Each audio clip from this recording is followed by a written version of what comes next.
Hello friend, स्वागत है fast information में। आज हम फिर से बिहार स्वास्थ्य विभाग की तरफ से एएनएम की परीक्षा जो लिया जाना है उनका तैयारी लगातार करवा रहे हैं।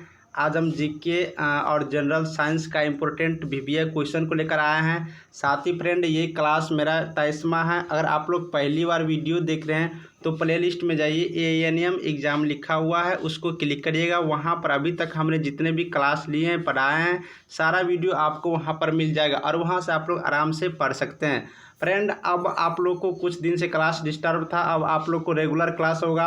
टेक्निकल का, नॉन टेक्निकल का और मैथ का, ये 3 क्लास में कम से कम 2 क्लास रेगुलर होगा। और आप लोग अब जुड़ जाइए बिल्कुल पुरानी तरह से, और पहले जैसे आप लोग क्लास कर रहे थे अब बिल्कुल अच्छे तरीके से क्लास होगा, क्योंकि अब आप लोग का एग्जामिनेशन का डेट इस महीने के बाद दिसंबर तक में से चांसेज है, क्योंकि इस महीने में तो इलेक्शन है। इलेक्शन होने के बाद ही ज़्यादा चांसेज है कि एग्जामिनेशन लिया जाएगा। ऐसे डिपेंड करता है बोर्ड पे, लेकिन 90% उम्मीद रखिए कि आप लोग का जो एग्जामिनेशन होगा वो एग्जामिनेशन आप लोग को इलेक्शन होने के बाद ही होना है।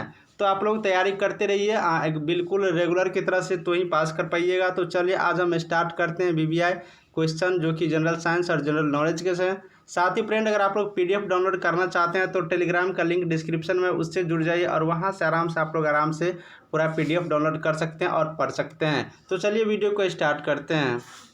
तो जो इम्पोर्टेंट जीके लेकर आए हैं उसमें पहला क्वेश्चन हम लोग देखते हैं, जो कि वेरी इंपॉर्टेंट है। वीडियो स्टार्ट करने से पहले एक बात और बता दूं कि फ्रेंड, जो वीडियो अगर आप लोग को अच्छा लग रहा है ना तो एक बार लाइक ज़रूर कीजिए, क्योंकि आपके लाइक करने से मुझे मोटिवेट मिलता है कि आप लोग को मेरा वीडियो अच्छा लग रहा है। साथ ही एक शेयर कम से कम कीजिए, एक शेयर किसी को भी कीजिए, एक बार शेयर, फेसबुक हो, ट्विटर हो, इंस्टाग्राम हो, जहाँ भी हो, व्हाट्सअप ग्रुप हो, किसी को पर्सनली हो, जैसे भी वीडियो को शेयर करिए, क्योंकि वीडियो बहुत इंपॉर्टेंट है और आपकी शेयर से ही मुझे कुछ मिलता है। ठीक है, तो चलिए हम वीडियो को स्टार्ट करते हैं। बता दूं कि पहला क्वेश्चन, जल शक्ति मंत्रालय के अनुसार किस राज्य या संशासित क्षेत्र ने जल जीवन मिशन के तहत ग्रामीणों में 100% पाइप कनेक्शन का लक्ष्य हासिल कर लिया?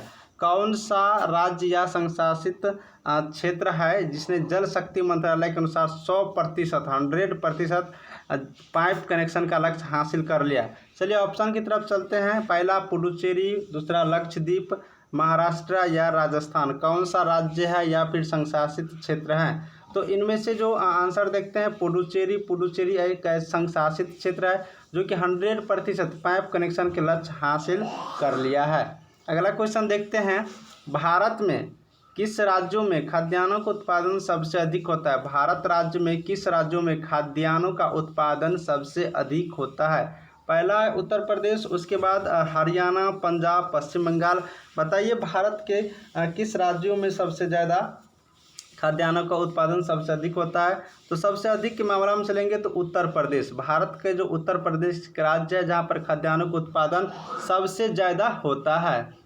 तो खाद्यान्नों का उत्पादन हमने देखा कि उत्तर प्रदेश राज्यों में सबसे ज़्यादा होता है। उसके बाद हम बात करते हैं कि कुछ इम्पोर्टेंट बात, जैसे कि भारत में चावल का सबसे ज़्यादा उत्पादन कहाँ पर होता है? तो पश्चिम बंगाल में। भारत में अगर चावल का सबसे ज़्यादा उत्पादन की बात करें तो पश्चिम बंगाल पे होता है। वहीं अगर गेहूँ की बात करें, गेहूं की सबसे ज़्यादा उत्पादन की बात करें भारत में तो वो होता है पंजाब में। तो चावल हो गया पश्चिम बंगाल, और गेहूं की बात करें तो वो होता है पंजाब में। ठीक है, साथ ही सबसे ज़्यादा खाद्य उत्पादन की बात करें तो ये खाद्य उत्पादन उत्तर प्रदेश राज्यों में सबसे ज़्यादा होता है। तो इसका राइट आंसर क्या हो गया? Option number A.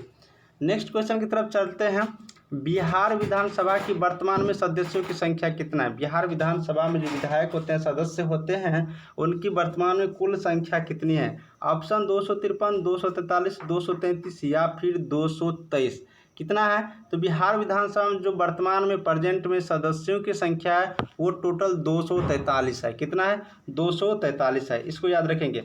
अब और कुछ हम बात करते हैं बिहार से संबंधित, जैसे कि बिहार विधान परिषद में, बिहार विधान परिषद की बात करें, क्या परिषद की, तो बिहार विधान परिषद में अगर सदस्यों की संख्या की बात करें तो यहाँ पर 75 है। कितना है? 75। बिहार विधान परिषद में 75 है। वहीं अगर आप लोग बात करें राज्यसभा की, तो बिहार में जो राज्यसभा की सीट है, बिहार में राज्यसभा की सीट है तो वो है आपको 16। तो याद रखेंगे बिहार विधानसभा में यहाँ पर जो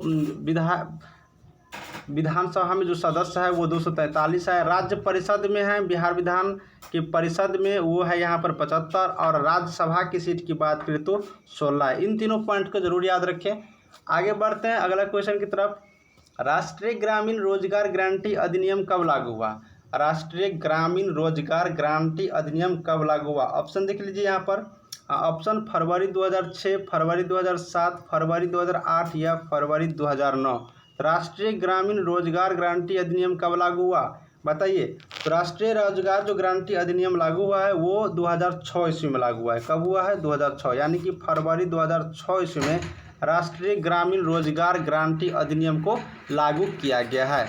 इस तरह से और कुछ हम लोग बात करते हैं इसी क्वेश्चन में, जैसे कि नरेगा।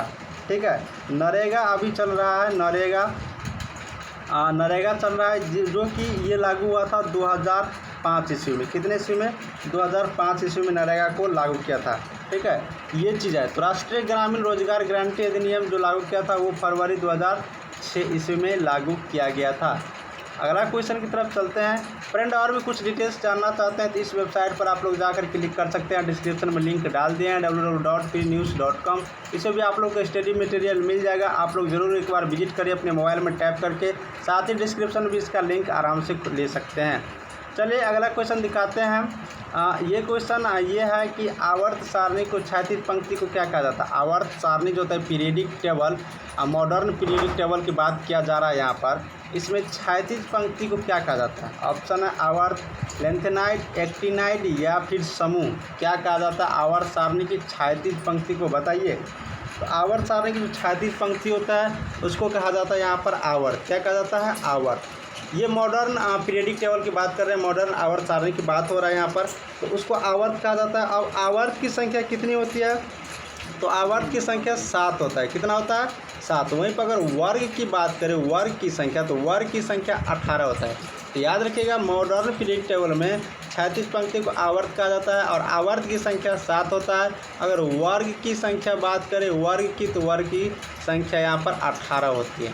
ठीक है, ये चीज़ याद रखना है। अब हम लोग बात करते हैं यहाँ पर लेंथेनाइड और एक्टिनाइड का। लेंथेनाइड जो होता है वो पीरियडिक टेबल में परमाणु संख्या 89 से लेकर के 103 तक, यहाँ पर लेंथेनाइड जो होगा, लेंथेनाइड 57 से लेकर के 71 तक जितने भी एलिमेंट है, जितने भी तत्व है, उसको हम लोग यहाँ पर लेंथेनाइड कहते हैं। ठीक है, आप लोग समझ गए। लेंथेनाइड जो है 57 से 71 तक के जितने भी तत्व है कहते हैं।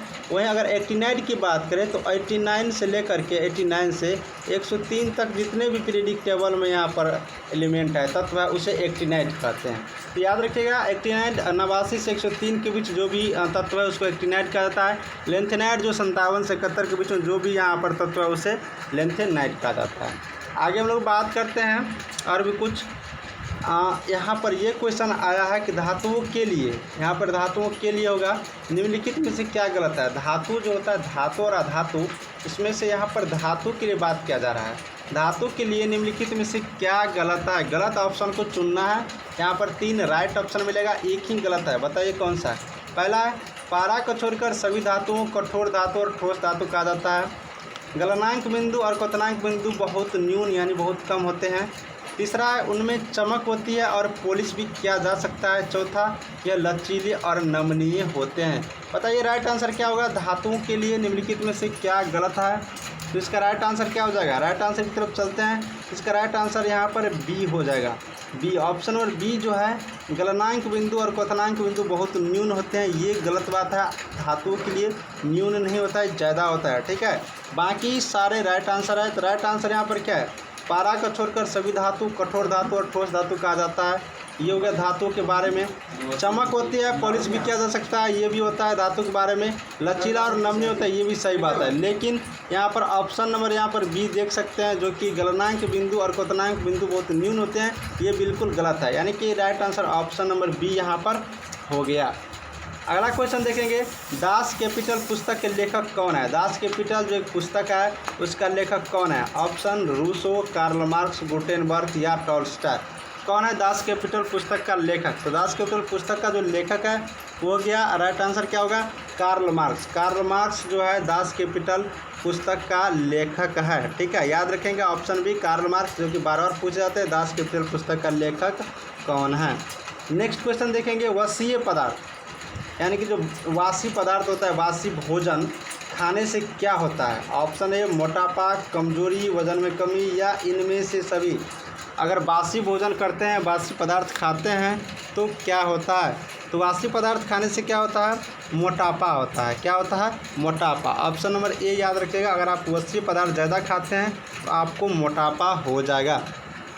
उस तरह से नेक्स्ट क्वेश्चन की तरफ चलते हैं, ब्रह्मा साम्राज्य के संस्थापक कौन थे? ब्रह्म साम्राज्य के संस्थापक, ऑप्शन ए ईश्वर चंद्र विद्यासागर, केशव चंद्र सेन, दयानंद सरस्वती, या राजा राम मोहन राय। बताइए यहाँ पर ब्रह्म साम्राज्य के संस्थापक कौन थे?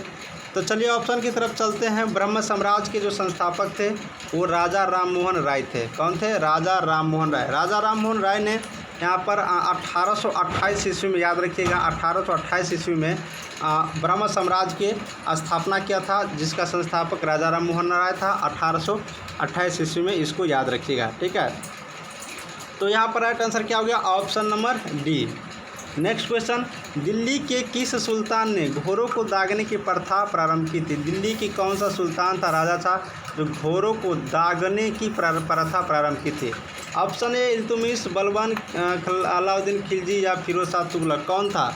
तो दिल्ली के जो वो बादशाह था, ऑप्शन सी अलाउद्दीन खिलजी, जो कि घोड़ों को दागने की प्रथा प्रारंभ किए थे। अगला क्वेश्चन है, राष्ट्रीय राजमार्ग NH1 की बात कर रहा है। NH1 किन किन स्थानों को जोड़ता है? NH1 जो है किन किन स्थानों को जोड़ता है? दिल्ली एवं अमृतसर, भाया अम्बाला तथा जालंधर, दिल्ली अमृतसर भाया फलीजक। तीसरा है दिल्ली एवं कोलकाता भाया मथुरा वाराणसी, दिल्ली एवं मुंबई भाया जयपुर। कौन हो जाएगा? NH1 किन किन स्थानों को जोड़ता है? तो क्या हो जाएगा इसका राइट आंसर? तो ऑप्शन नंबर ए दिल्ली एवं अमृतसर को जोड़ता है, साथ ही इसके साथ में भाया अम्बाला तथा जालंधर, यानी कि दिल्ली और अमृतसर को तो जोड़ता ही, साथ ही इसके बीच में जो रोड आने वाला है वो अम्बाला NH और जालंधर NH, ये सारा इसी बीच में आते हैं। तो राष्ट्रीय राजमार्ग संख्या 1 NH दिल्ली से अमृतसर तक जाती है, जो कि कनेक्ट किया है अम्बाला और जालंधर को। तो ऑप्शन ए हो गया राइट आंसर। नेक्स्ट क्वेश्चन देखेंगे, कौन से लौह इस्पात संयंत्र स्थापना जर्मनी के सहयोग से की गई थी? कौन से लौह इस्पात संयंत्र की कारखाना की स्थापना जो है जर्मनी के सहयोग से किया गया था? कौन से लौह इस्पात संयंत्र? पहला टिस्को जमशेदपुर, दूसरा HSL Rourkela, HSL Bhilai, HSL Durgapur. कौन सा इस्पात संयंत्र का जो है जिसकी स्थापना जर्मनी के सहयोग से किया गया था? क्या हो जाएगा राइट आंसर?